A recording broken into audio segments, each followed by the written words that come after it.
What's up mga ka-freshness? Ayan na, dumating na ang ating pinakahihintay sa lahat. Syempre ang sahod. Ayan, pumasok na sa ATM. Ay, tuwang-tuwa na naman tayo dyan at may labangan pa tayong bonus. Ayan, grabe. Tiba-tiba tayo ngayong Christmas na to. Okay. So, yan. Sana naman ay tipirin natin yan at sana wag natin yan, gastusin sa hindi importanteng bagay. So sana tipid-tipid tayo at sana bayad-bayad tayo ng mga bills. Ayan.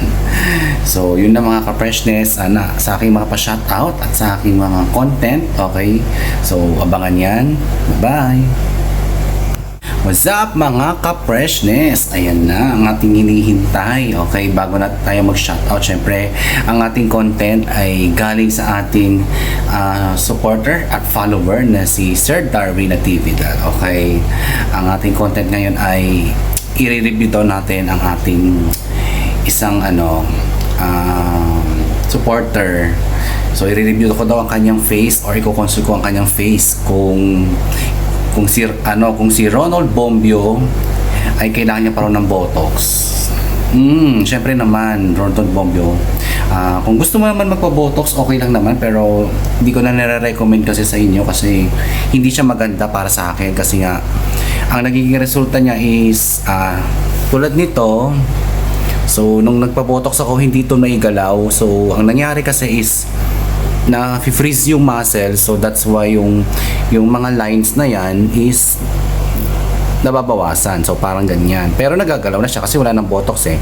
So ang mas gusto ko kasi is thread lip kasi nga mas natural siya, hindi siya yung hindi siya yung yung mismong yung approach niya is natural, hindi siya synthetic. Yun. Baga yung thread lip kasi, sorry, yung yun, ginagamit kasi yun sa surgery, sa mga puso, sa mga ganon. So safe na safe siya. Kahit sabihin natin siyang foreign object siya, pero tanggap siya ng katawan natin kasi nadi-dissolve siya. Although okay naman si Botox, kaso ang problema kay Botox is mahirap na hindi ka makagalaw, so nawalan tayo ng facial expression. So ngayon meron na syempre kasi wala nang Botox yan. So yun na lang, ang akin lang is mas okay yung threads, yung mga fillers. So goods naman yun kasi tumatagal siya ng 2 years. Ayan, 2 years to 3. So depende sa yan, sa lifestyle natin yan, kung paano mo siya i-maintain, kung paano mo siya alagaan. So syempre kung gusto nyo ma-maintain mga ka-freshness yung ganun, inuman nyo ng collagen, tapos vitamin C, zinc, lalo na yung zinc kasi nagpapatagal niya ng duration. So yun, so ganun siya. Tapos ano pa ba, basta yung Botox hindi ko talaga siya gusto kasi saglit lang siya mawala eh. 4 months lang siya, wala na, magdi-diminish na siya. So babalik siya sa dati, pero hindi na siya itulad ng dati na malalim. Yan, ganyan na lang siya kasi wala na yung Botox eh. Even my smile, yan, kitang kita, may wrinkles na kasi wala nang Botox yan. So I think yung threads na lang yung yung gumagana. Ayan, okay na yan kahit paano. Pero dito wala na rin kasi dito threads. Ayan, just dito kung gusto niyo naman pagpahugis bigas, pwede rin naman para yung face nyo is mas slimmer. So threads lang din yung nilagay sa akin para ma-maintain natin yung natin, yung skin elasticity, tsaka yung yung tawag dito, yung pagsag ng skin. So yun lang. So wala namang hindi naman nabago yung mukha, pero nangyari dito is lang, kung titignan nyo is lang, naging slimmer lang siya. Gusto ko mas tighter, mas contoured. Ayun.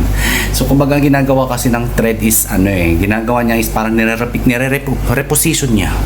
Kumbaga binabalik niya sa dating position nung tayo'y bata pa, nung tayo'y teenager pa. Yun. Kasi pag tayo tumatanda mga ka-freshness, ang nangyayari sa ating skin is nagiging downward. So bumabagsak yan due to gravity. So ganun siya mga ka-freshness. Ayan. Kaya yung threads, yung ginagawa ng threads is pinupull up niya para mag-lift. Ayan, para mag-lift siya ng ganyan. Diba, kung titignan nyo mas maganda. Parang gusto ko pa ipadagdagan, pero sa ngayon okay naman na to. Ayan, so ganyan siya. Diba, mas maganda, mas kita yung jawline tsaka yung cheekbone, mas may contour, diba? Tsaka yung nasolabial folds is shallow. So, hindi siya nakikita. Yan, shallow lang siya, hindi siya nakikita. Ayan.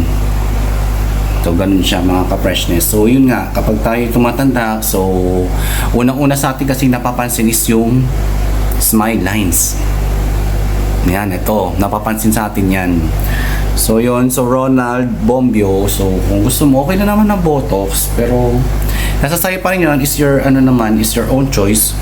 Basta kung ano lang yung gusto mo ma-address dun sa face mo, sa aging mo, so, pwede naman yun. So, nakita ko nga sa face mo is medyo chubby face. So, need mo muna ng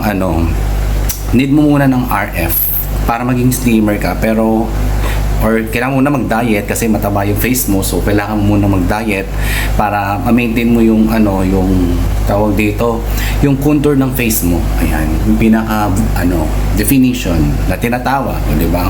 Yan. Titignan nyo side view, ang ganda tignan kasi may jawline. Yan, so gano'n siya kagaling. Gano'n siya nakaka-amaze talaga, promise. Ayun, so gano'n lang yun, Ronald Bombio. Yun, kung gusto mo lang naman, ayan. So, wala namang masama. Kasi gusto natin na forever young. Forever young. Hindi, lang, sa akin kasi gusto ko lang ma-maintain na younger, freshy. Ganon.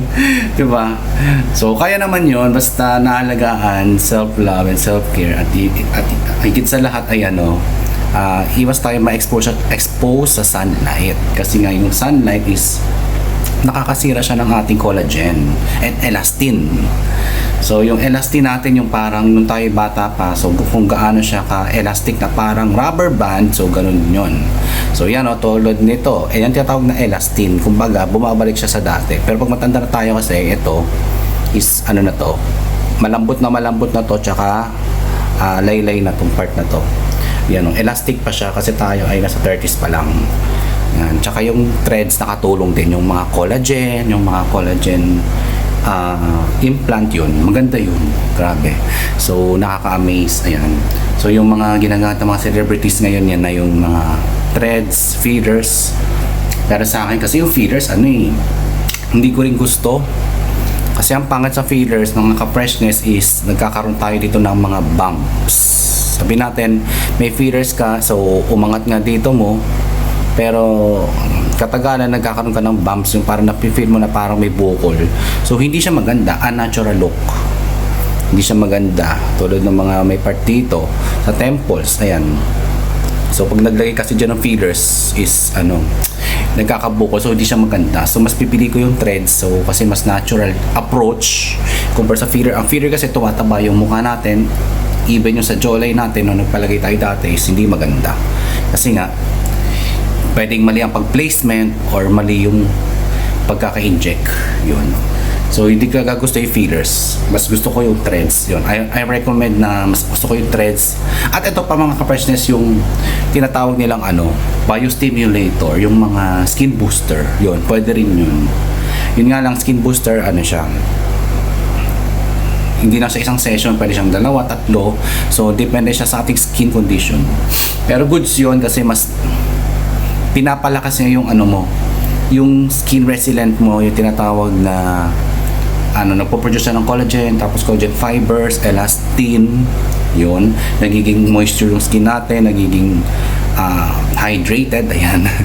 So, ganun siya mga ka-freshness. So, ang haba natin explanation. So, yun lang mga payo kay Ronald Bombio na pwede naman magpa-botox kasi kung nakita ko sa kanyang eyes, meron na rito lines, di ba? Pero sa akin kasi mas gusto ko yung threads kasi mas matagal. Ang botox kasi 4 months lang tapos ulitin mo na naman tapos ang hirap kasi ang hirap din makaroon ng botox kasi ang hirap maghanap ng balance Yung tipo pag nag-botox ka, yung isa kong mata medyo medyo tawag dito, medyo nakapikit, ito nakadilat or tinatawag nilang droopy. Ayun, droopy ang tawag doon. So yun nga mga ka-freshness, sabi ko nga ay ayoko na ng botox. So ako din medyo nagsisi. So sabi ko nga okay na sa mga threads or mga collagen injections, mga ganun, mas okay yun, mga supplement, at least maintain na lang, di ba? Yun na lang talaga yung gusto ko mga ka-freshness. Basta, yun lang sa ngayon ang ating content for today. Ayan. So, sana naman ay, supportahan nyo naman ako sa darating na December 16. Ayan. Magpa-perform ako doon. So, bahala na kung ano itatalent ko doon. So, I do the best para sa inyo mga ka-freshness. Ayan. So, abangan nyo yan ako. So, ang party natin is, start na ng 5 p.m. So, syempre malamang ang mga mid manunod yan. Pero kung mahal nyo ako, support nyo ako kahit yung mga morning shift or GY. Gumising kayo ng maga kung gusto nyo mapanood, di ba? Kung hindi, okay lang naman sa akin. Basta, support nyo lang ako. Yun ang mga ka-freshness. Okay, so abangan nyo ako doon. Bye-bye! Okay, what's up mga ka-freshness? Ito na inabangan yung mga pa-shoutout. Ayan. Kay Sir Lloyd Facundo. Hi Sir Lloyd Facundo. Kamusta ka na dyan? Hi Sir Lloyd. Kamusta ka na? Ay nako, talagang support na support ka sa akin kapag talaga. Dating ng December 16, sana naman ay sumali ka rin. Sana naman nandun ka rin. Sabi mo, sasayaw ka, di ba? So, abangan ko yan Sir Lloyd ha. Okay, kay Sir Bobby Lacro. Kay Pepe. Okay, kay JR Low Carb, ayan. Sana makita ko ba kayo sa December 16? Kakalabanin nyo ba ako? Charis. Ayan, kung sumali, okay lang din naman. Okay. Kay Sir Gerald Ocampo Ramos at kay Sir Darwin Natividad, ang ating mga North Riders. Ayan, ating mga North Riders. What's up sa inyo? Kamusta na kayo dyan? Ayan. Hopefully na kayo ay mag-ingat kayo lagi sa inyong mga pupuntahan. Ayan. Okay, kay Sir Levy at kay Raymart, Sir Raymart Kakayan sa PD Rollers sa New Generation, kay Ronald Bombio, ay Sir Ronald, ayan, Sir Ronald Bombio, kay Rizel ni Puepue, kay Carl T, kay Jessica and Miguel, at kay Warren SRJM, pati sa ating mga shoppers. Ay, what's up sa inyo mga shoppers? Ayan. Okay, at binabati ko ng happy birthday sina magandang ayan, ano sabi? Okay, basta happy birthday, ayun, and best wishes para sa inyo, be good health at sana ayusin nyo pa sa trabaho nyo. Ayun. Kay Miguel Rafael Bailon, kay Kyle Tan Caderao, kay Eduardo Bayumbon, kay Jericho Tan, kay Christian Perez Velicina, at kay Arjun Espinosa Hundis. Ayan, happy birthday sa inyo. What's up mga ka-freshness? Kamusta na kayo dyan? Happy birthday. Okay, meron pa kayong mga dyan, handa? Ayan, ipamahagi nyo naman yan. Risk lang, joke lang. Okay, sa ating mga new followers, okay, salamat sa pag-follow. Ayun, kay kay Arnold James. Okay, kay Arnold James sa ating cage department, maraming salamat sa pag-follow. Kay Maria Angelica Lopez, kay Leo Ocampo Garza, kay Michael Maranan, kay Henrich Ranieses Ladres, kay Awan Biru, kay Ivan Van, kay Christian, kay Christian Aneta, ang hirap na pangalan nyo, Arosib. Sorry for that name. Angel Manalisi, okay, ang aking pinsan na kaka-RN lang. Congrats sa iyo, Angel. Congrats sa bagong mong journey. At kay Shane Garcia, ayun. So, yun lang muna mga ka-freshness, ang ating mga pa-shoutout. Ayan. So, hanggang dito lang sa muli mga ka-freshness. Bye-bye!